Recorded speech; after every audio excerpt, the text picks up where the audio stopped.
Do you ever have albums that you listen to and you're just like, man, I just love that, but you can't like justify like putting it in like a top 10 list or a top 5 list? It's gonna be like a minor league top 5 favorite albums list. That's stupid.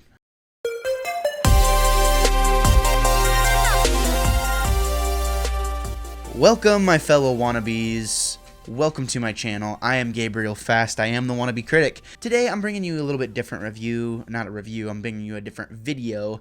Today what I'm going to be doing is I'm going to be kind of telling you about 5 albums that I personally feel you should know about, because there's a really good chance that you don't, and you should. We're going to be looking at 5 different albums from 5 different genres, ish. And these are albums that just, they are some of my favorite albums of all time, but I can't really put them in like a top 10 list or a top 5 list. Like, it just doesn't feel right. So this is like in another universe, these would be like in a top 5, or these are just honorable mentions. This is like a true honorable mentions list. If you watched my top 10 favorite albums video, you'll probably like this a little bit more as well than what I usually put out, but kind of giving you some insight as to a little bit more of my tastes. So without further ado, here we go. The first album on this list is Circuital by My Morning Jacket. Now, for those of you who don't know, My Morning Jacket is like an alternative rock band with kind of like a vintage groove with some sprinkles of psychedelic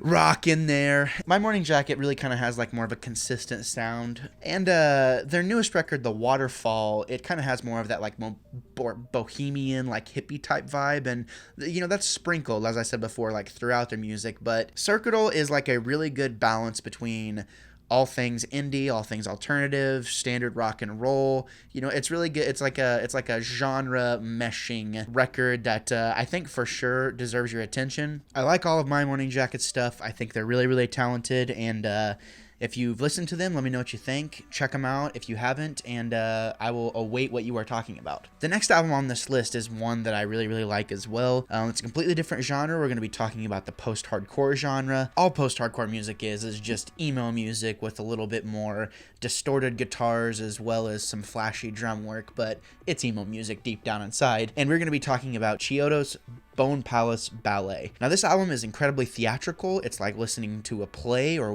watching a play. What I can say about Chiodos is you either love them or you hate them. The guy's voice is so high-pitched and he sings so high, and just the music itself, I mean, it's not for everybody. It's just that style of music just isn't. There's a reason it's not super popular now.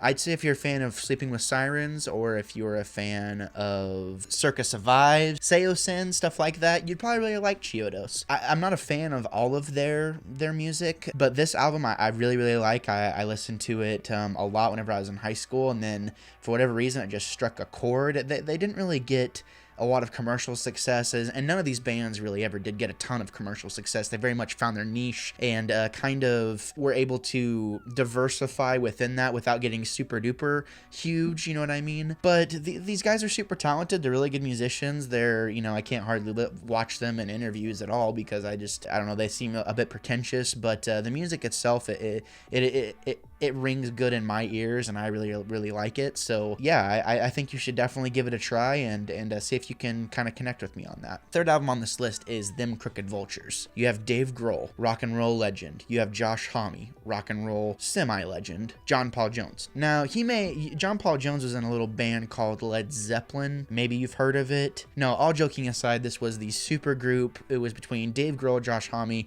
and John Paul Jones and friends. There was other people featured on the album. It was a one-time thing. I'd love to see them make another album. It's just straight visceral rock and roll, similar to Queens of the Stone Age. Reminds me a lot of what you would have heard, like on Songs for the Deaf. I love Songs for the Deaf. You obviously know that about me. This album definitely has a lot going on, and I mean, there's definitely reminiscent of all 3 of those groups and different projects they've worked on. I mean, it's straight up rock and roll. And if you've never heard of this band or never heard this album actually got quite a bit of success. They they played on Saturday Night Live. I mean, they toured all around the world with this album, and it was a fun time for rock and roll. So if you've never listened to it or never heard of it, I strongly suggest that you check it out. The fourth album on this list is by a little band called Stateless. I have to give full credit to my cousin Carter. He's really more like a brother.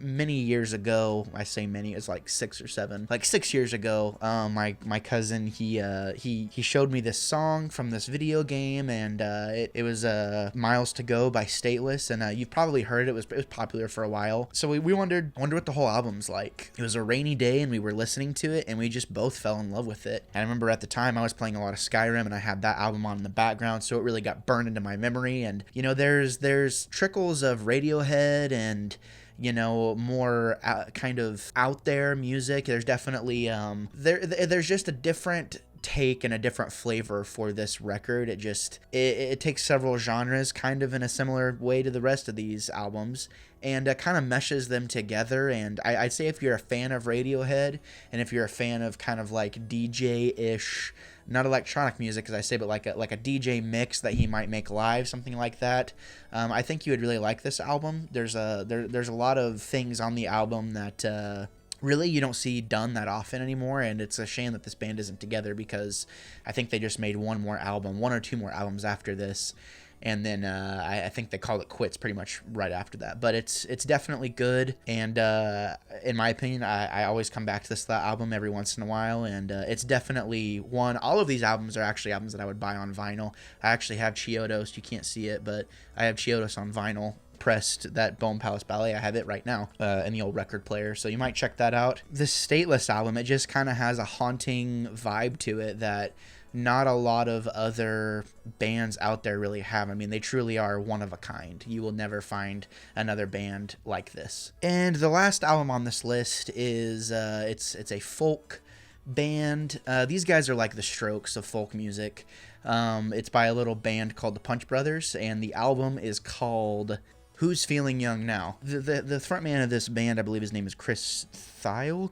I can't remember exactly how to pronounce his name, but he is incredibly talented musician. He plays the mandolin in that band, and it is quite the ride. Like I said, these guys just have a very cool sound to the vibe of their music, and there's no one out there that really sounds like them either. And I would say if you like modern folk music, modern bluegrass, you'd probably really appreciate what these guys have to offer. I come back to this album quite often because I do live in the country, and it does kind of have those backwoods vibes to it, while at the same time still sounding kind of, I don't know if modern is the right word, but it still kind of has a relatable vibe to it. The level of the musicianship and just the tightness of this band is on a different level. I mean, there's several people in the band. I think there's 4 or 5 people, and just the way they get those instruments together, it's absolutely amazing. If I were you, I'd actually go check out their cover of the Strokes' Reptilia. Get a vibe for that, because Reptilia is a pretty well-known song. It was on Rock Band after all. And definitely listen to their cover of it. They play it live, and I guarantee you will, if you like that, you will like this album, Who's Feeling Young Now. I can't say enough good things about these albums. I think they're one of a kind, really, really good. I don't think any other album out there really sounds like it. I definitely get vibes from other bands,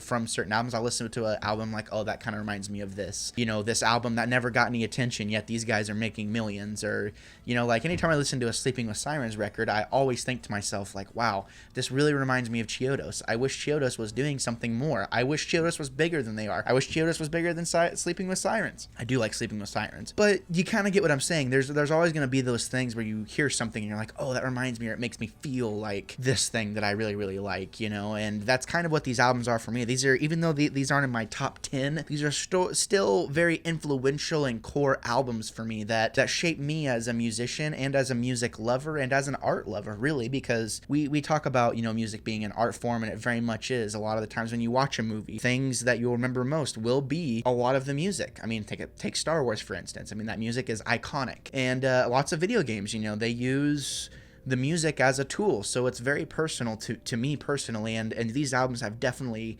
always played a big part in shaping me as a musician and a music lover. So what'd you think of this newest list? I highly recommend you guys go listen to these albums and come back here. You can also follow me on Instagram and Twitter, can talk about it. What are some of your 5 underappreciated albums? Type it in the comments, let me know. And if you like what you've seen here and you want to see more, you can go ahead and go into the recommended or whatever, and I'm sure some of my videos will be there.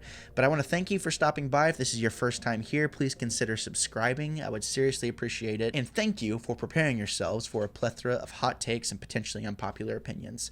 I'm Gabriel Fast. I will always be the wannabe critic.